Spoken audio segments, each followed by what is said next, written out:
صل على محمد يا رب صل عليه وآله.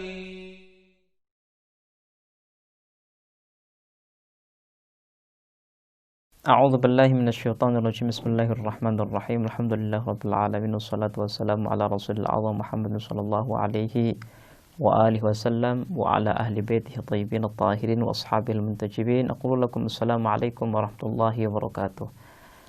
Para pemirsa dan pendengar yang dirahmati oleh Allah Subhanahu wa taala, marilah senantiasa kita bersyukur atas segala nikmat yang Allah berikan kepada kita, dan marilah kita senantiasa mengerjakan perintah-perintah Allah sebagai bentuk syukur, bentuk taat kita sebagai hamba yang selalu diberi nikmat dan inayah olehnya.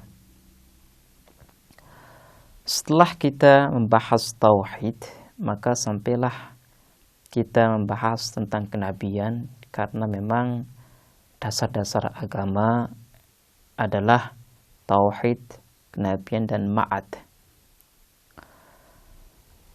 Ketika kita sudah membahas tentang Allah Subhanahu wa ta'ala, maka kita perlulah membahas tentang relasi antara Allah dengan manusia.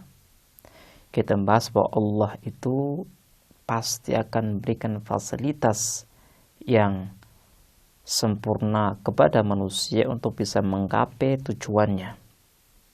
Dan salah satu fasilitas yang dimiliki oleh manusia untuk bisa berjalan di jalan kesempurnaan adalah kenabian. Terkait dengan pembahasan kenabian, kita akan membahas berbagai poin. Ada 4 poin kiranya. Yang pertama adalah tentang urgensitas kenabian. Apakah penting, perlu Allah Subhanahu wa ta'ala mengutus satu nabi untuk memberikan hidayah kepada kita? Kemudian yang kedua, bagaimana kita mengetahui tentang nabi yang benar dengan nabi yang salah? Maksudnya adalah bagaimana kita bisa membedakan antara pengakuan tentang kenabian yang memang benar, itu dari Allah Subhanahu wa ta'ala, dan pengakuan tentang kenabian yang dibuat-buat. Kemudian yang ketiga adalah bagaimana nabi itu mendapatkan ajaran dari Allah Subhanahu wa ta'ala. Karena nabi merupakan wasilah perantara antara kita dengan Allah Subhanahu wa ta'ala. Maka perlulah kita membahas bagaimana nabi itu mendapatkan pelajaran dan ajaran dari Allah Subhanahu wa ta'ala. Kemudian yang keempat, apa sih sifat-sifat yang harus dimiliki oleh seorang nabi?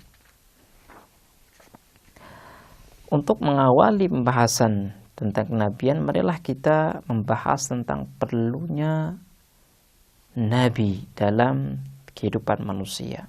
Artinya, ketika kita mengetahui bahwa nabi itu perlu, kita sebagai manusia yang sedang berjalan menuju kepada kesempurnaan itu memerlukan adanya nabi sebagai penghubung antara kita dengan Allah, maka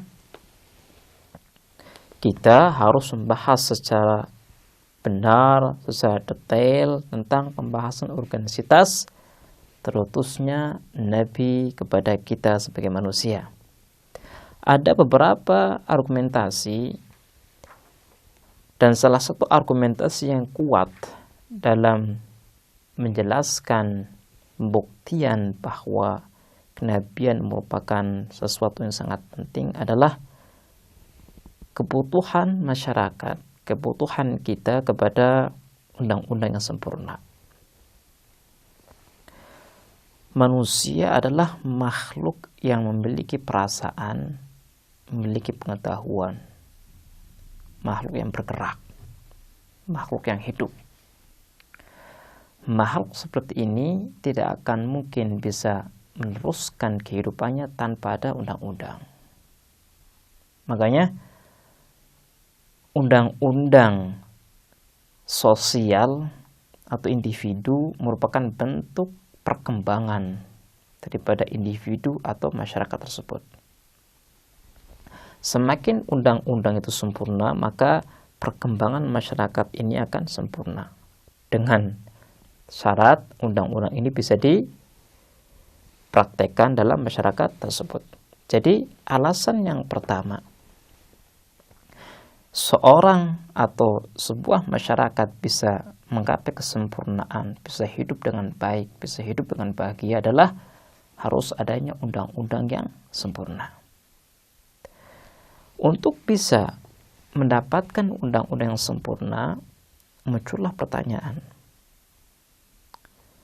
apakah manusia dengan sendirinya bisa menggapai undang-undang ini, atau manusia harus meminta kepada zat yang lain yang lebih sempurna, yang tidak memiliki kekurangan sedikit pun? Pendapat yang benar adalah manusia tidak akan bisa memiliki undang-undang yang sempurna tanpa dirinya meminta undang-undang tersebut dari Allah Subhanahu wa taala.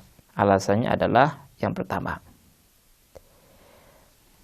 untuk bisa mengetahui bahwa undang-undang ini benar atau salah, kita harus membahas terlebih dahulu tentang syarat daripada perancang undang-undang.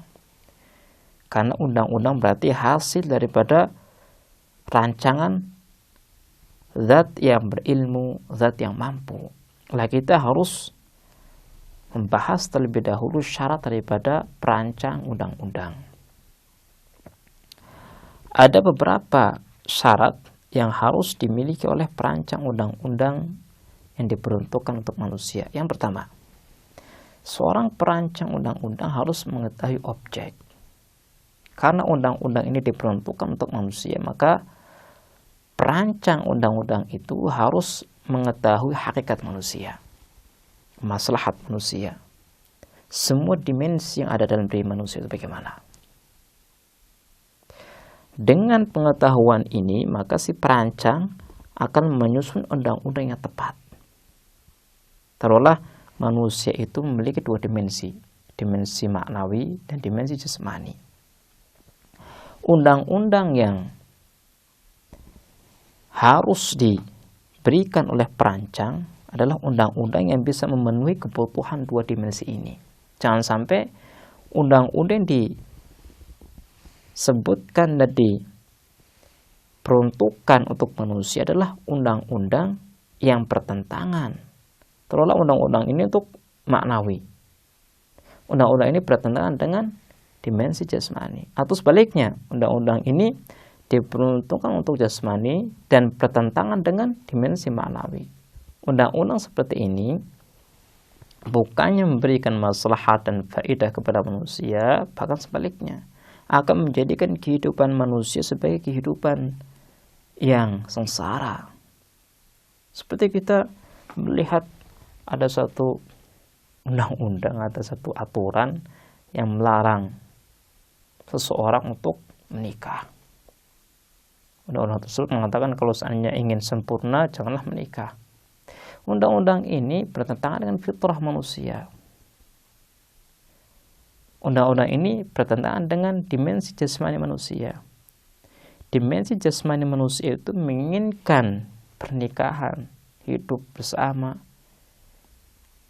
bisa meneruskan keturunan. Dan ini merupakan satu kecacatan dalam undang-undang tersebut, aturan tersebut. Makanya syarat pertama seorang perancang undang-undang adalah dia harus mengetahui secara sempurna manusia itu bagaimana, hakikat manusia itu apa.